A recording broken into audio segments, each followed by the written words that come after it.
I have often walked down this street before, but the pavement hasn't been underneath my feet before. I'm walking down the street, I'm passing right now a place that I used to live 50 years ago. Let's see if you can see that number there. It's on 62nd Street and 3rd Avenue. And so it's a good time to reflect. Oh, you know that song, don't you? On the Street Where You Live from My Fair Lady. That's also dating me also.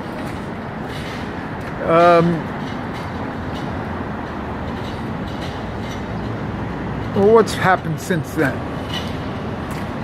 Money, money, money, money, money, money. The world's involved with more money. Insurance, insurance, insurance. We accept the concept of insurance, meaning that we're like assured for tomorrow, and that we won't have problems. It's the most ungodly thing I ever heard.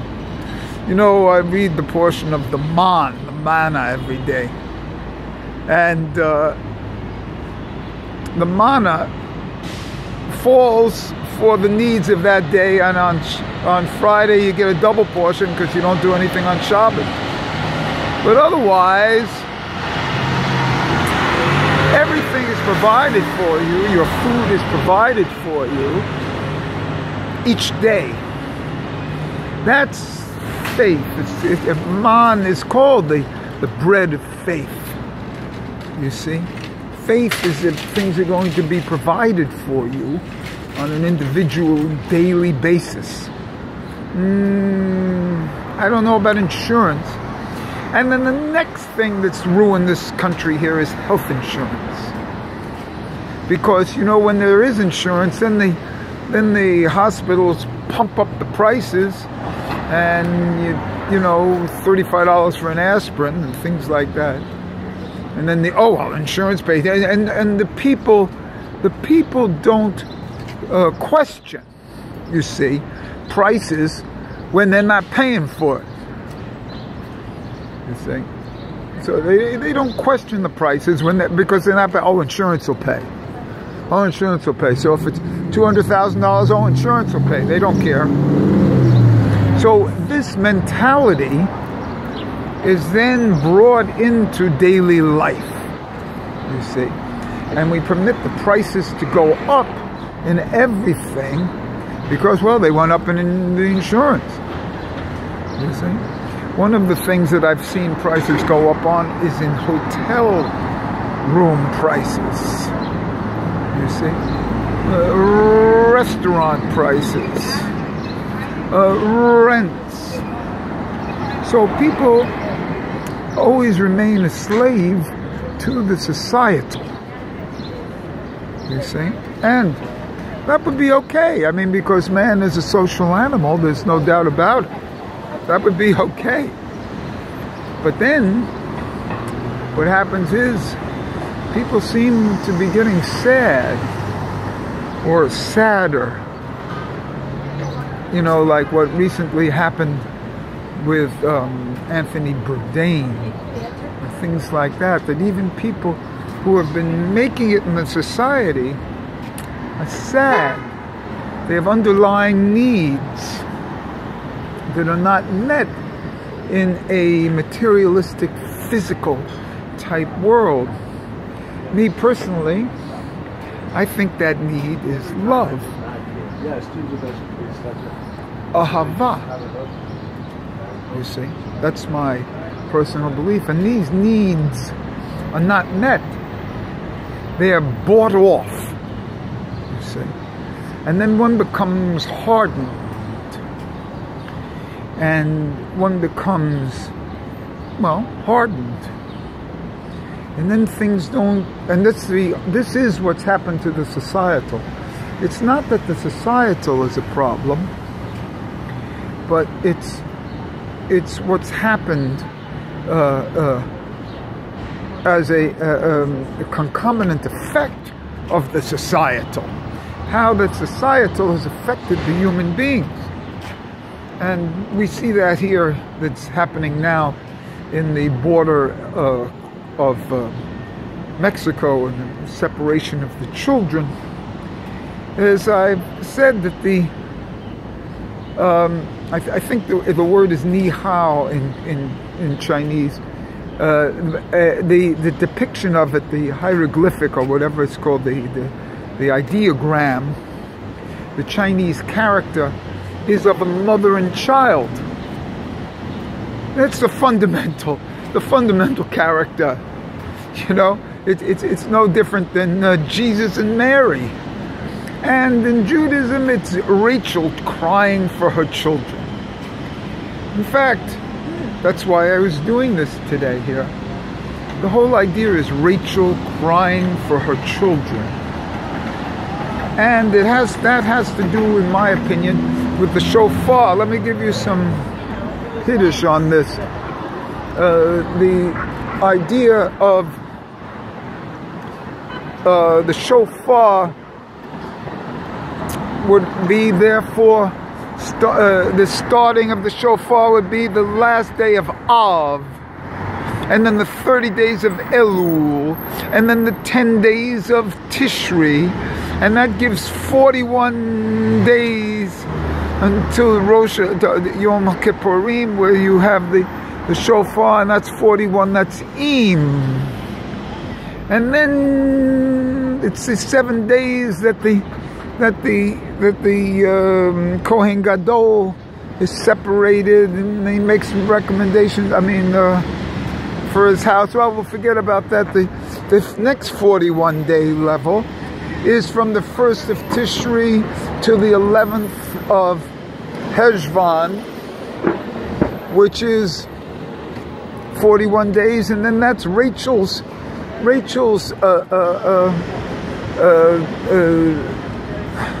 anniversary of her death, that they celebrate as a Jewish Mother's Day. So 41, in my opinion, it's really Yom HaKippurim, which is this, but they push off the woman into her own deal and separate it like that. But the real Yom HaKippurim is Mother's Day. And you know, it's a Mother's Day because it's a union of the Shekinah. You know, Hashem's union with the Shekinah. In a certain sense, Adonai Hu Ha-Elohim. A very deep sense of Shekinah as Elohim.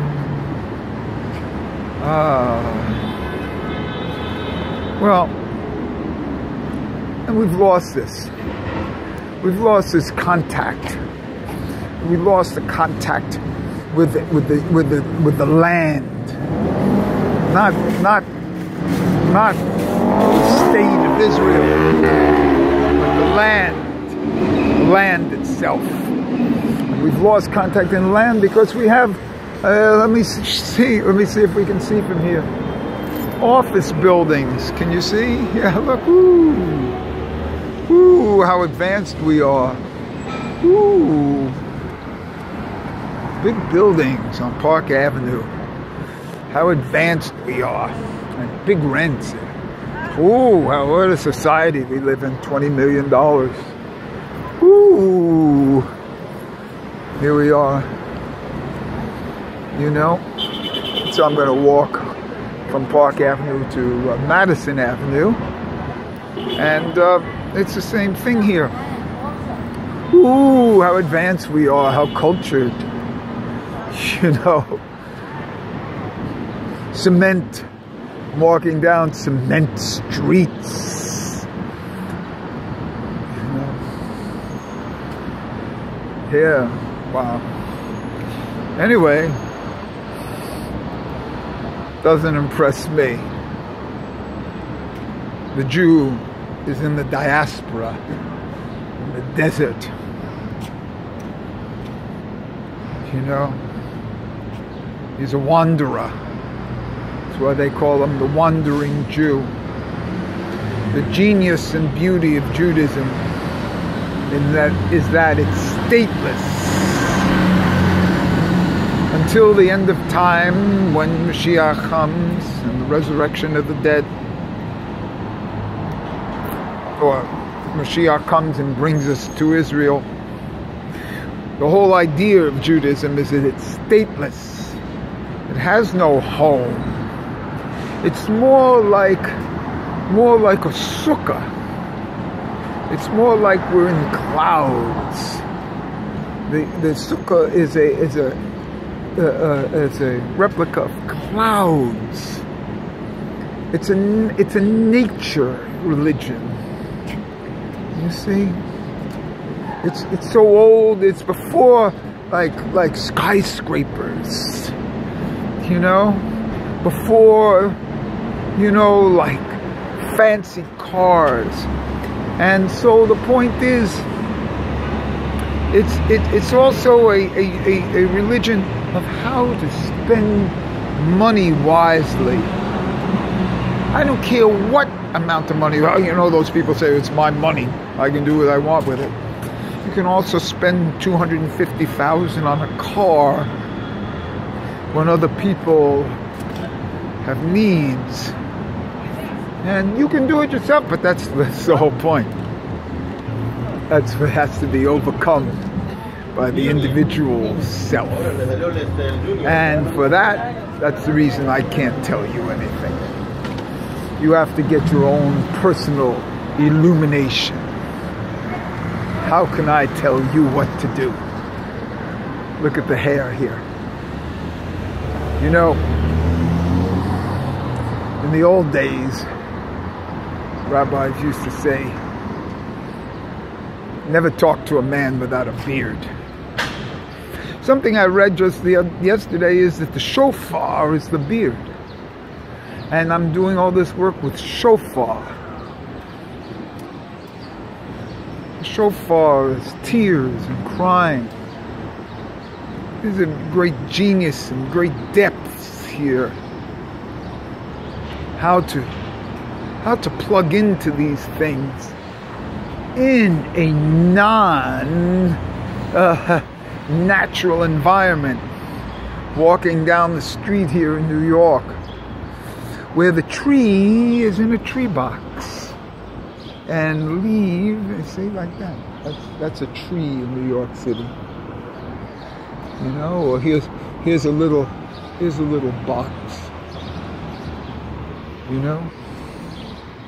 And that's our percentage of nature. And that's why we're all upset. Until you get your own personal illumination from the studies. So study and get your own personal illumination. To me, that's the word Kabbalah. It means to receive. Now, the key is to trust your personal illumination, because that's what's impossible. If you went to a regular school, you're going to have a very, very difficult time. If you went to a secular school, you're going to have a very difficult time trusting your own illumination, because all they did was tell you, you have to raise your hand, answer questions, and then wait if your answer was correct or not. So these are very difficult things, and that's why it takes a lifetime to overcome. I'm a big shot now, I got the hair, I got the beard. I'm overcome, you see how I've overcome. I'm crying for everything. And yeah, I am overcome. I'm overcome, but I have overcome a lot of things along the way. And here I am. I'm at the end of the road. I'm going to be 72 in a couple of months. 72. So here I am, a big shot. Sure, I have all the answers, and I can tell you what road to take. I can be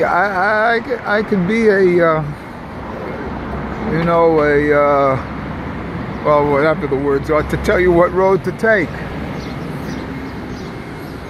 You think I'm going to do that?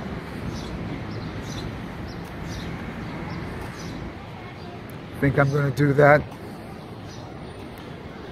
I have often walked down this street before, but the pavement hasn't been beneath my feet before. Da da da da da da da da da da. Knowing I'm on the street where you live.